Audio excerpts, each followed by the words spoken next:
we look at a classical example, the constitutions of the various countries of the West. Take the American Constitution, written by the most trusted minds and most enlightened minds of the 18th century. They sat down and wrote the Constitution for the United States of America. In it, in Article 1, Section 2, entitled the Three-Fifths Compromise, they state that black men were to be considered three-fifths of a white man. This is the Constitution of the United States of America, which is encased in glass in Washington. You can go to see it. People make pilgrimage to Washington to look at this document written by the founding fathers of America. This is what they wrote. Still there. They have not removed it. They've amended it. They're not working according to it today. They've amended it. But because that document has reached the status of revelation for them, they keep it exactly as it is. So you can go and read it. Of course, the mind of this time in America rejects it. It is unjust. It is unfair. It is making black Americans not quite human. Only three-fifths of a human being. But this is the product of human minds coming to the best that they can. Because human minds, when they come together to try to decide what is good, what is best, they always make decisions based on class interests, family interests, national interests, tribal interests. This is what happens.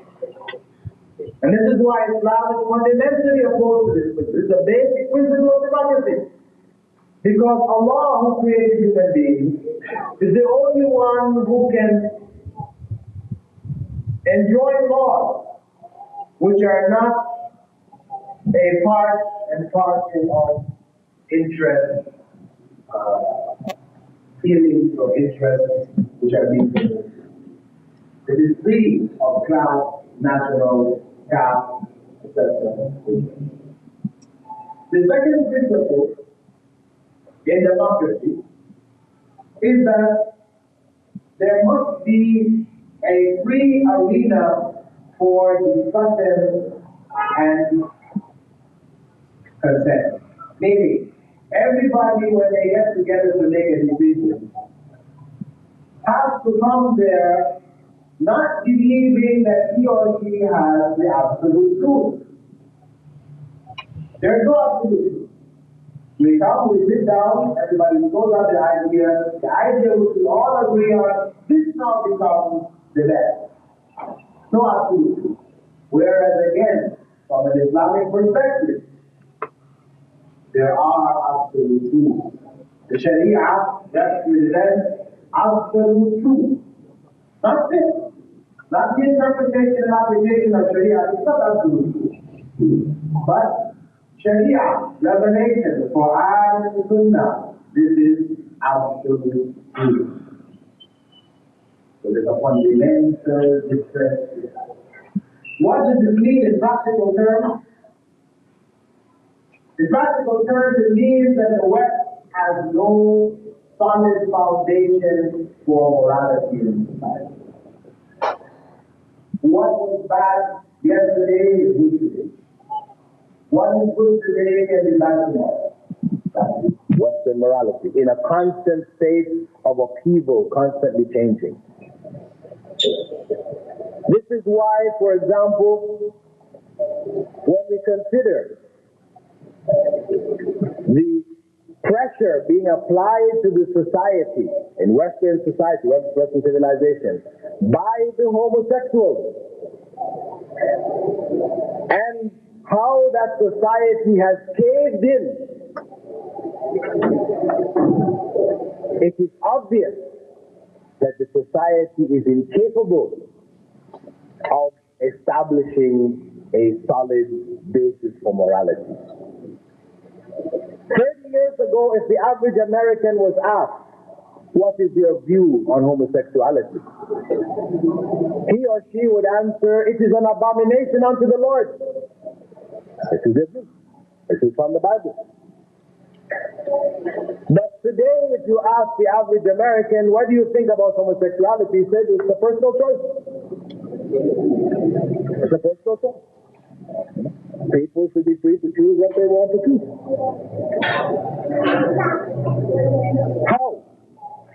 How could it be that 30 years ago in the psychiatrist's Bible, psychiatrists have a book, a main book, the main book of psychiatry, in which they identify all of the ailments and illnesses. They refer to it as the psychiatrist's Bible. In it, homosexuality was identified as a mental illness, and they had prescribed treatments for it. Shock treatments, drug treatments, psychoanalysis, all kinds of things. But when that Bible was rewritten a decade ago, homosexuality was removed from the group of illnesses, and it was replaced by another illness. What is this illness that they replaced it with?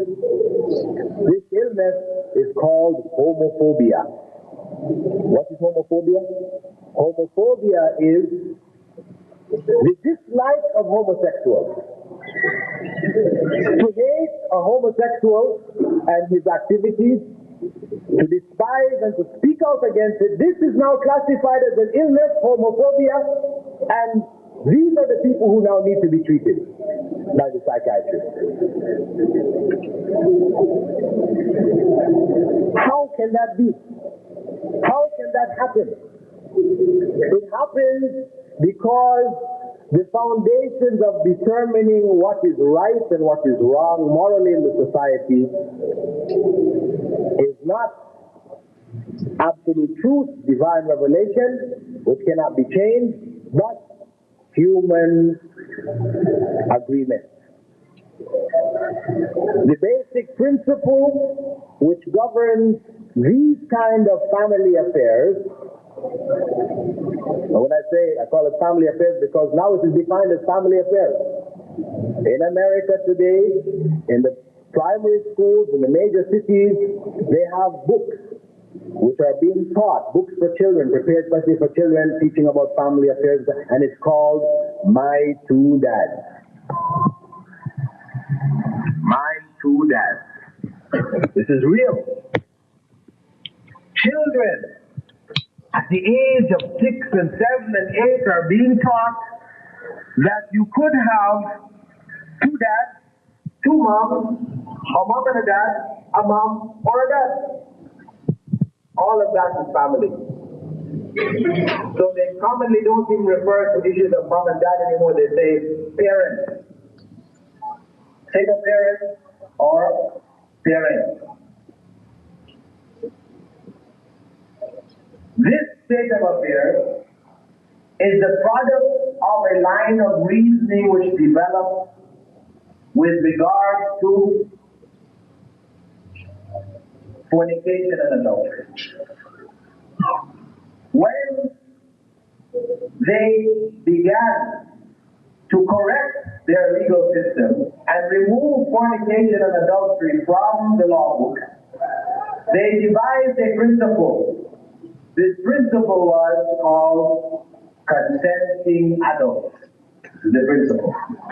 Meaning, whatever takes place between consenting adults, the state has no right to interfere with.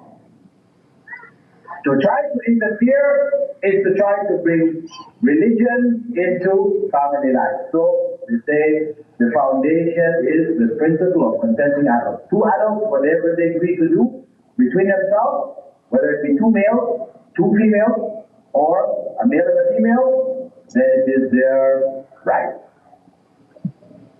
Of course, they began with a male and a female. But Eventually, because they opened that door, then two females and two males had the right to demand similar rights. So that opened up the door for them. And Sweden, in terms of the evolution of Western thought, and along this line, Sweden has taken this thought to the pinnacle.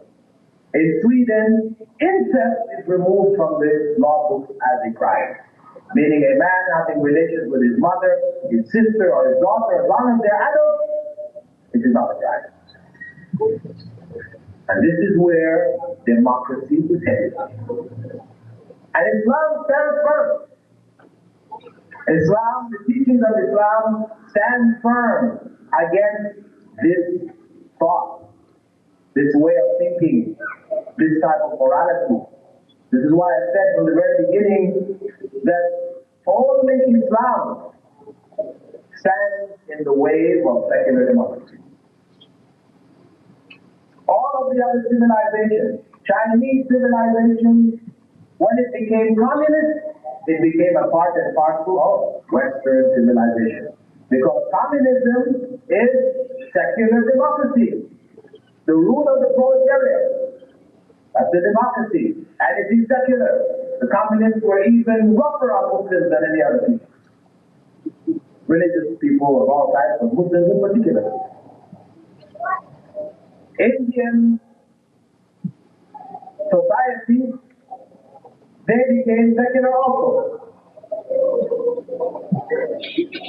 Only Islam has the necessary components for a civilization which can oppose Western domination, Western cultural domination, and the West recognizes it. The West recognizes it. This is why they focus their attacks on anywhere where Islam seems to be coming to the forefront. This is why when in Algeria it appeared that Muslims were going to come to rule that country through democratic means, through elected means, the FIS is about to win. When the military stepped in and canceled the election, the West was silent. They were silent. Why? When they're always talking about democracy, democracy. Why were they silent? Because it wasn't secular democracy. That's the point. Secularism is primary. This is the most important consideration. And democracy secondary. But the two together. And this is why the move in Turkey, the attitude of America towards Turkey, supporting that military dictatorship. Supports it. Why? Because they maintain secularism. And you found Bush when Russia fell apart, and the Russian state and southern Russian states which were Muslims, broke off, started to set up their own systems. Bush pointed out, Carter pointed out, we hope that these states will follow the secular democratic example of Turkey. Stress. And their aid to these countries is in accordance with their willingness to commit themselves to these principles. So this is the reality of the struggle. But the question is, are Muslims in a position to meet the challenge? In the period of the Crusades, yes. Islamic civilization met the challenge, defeated the Crusaders, and established its hegemony over much of the world. People came to their centers of learning to gain knowledge in Cordoba, in Baghdad, but now the tables are turned. Muslims are not in that position. Politically, the countries are divided up. But he said there is this obsession with bringing Islam to the forefront. If Islam comes to the forefront and countries link up together again, then we have a clear situation of opposition to the domination of Western civilization. But the question still remains for Muslims in most parts of the world, whether they're in Muslim countries or they're in minority situations like here in Trinidad, are they up to the challenge? Even on the most fundamental of levels. The reality is that they're not. They're not because, for the most part, they have become subject to the principle of traditionalism. Traditionalism. Traditionalism rules Muslim societies today, whether it be in countries, Pakistan, Egypt, or it be in minorities here, Guyana, elsewhere. Traditionalism rules the community.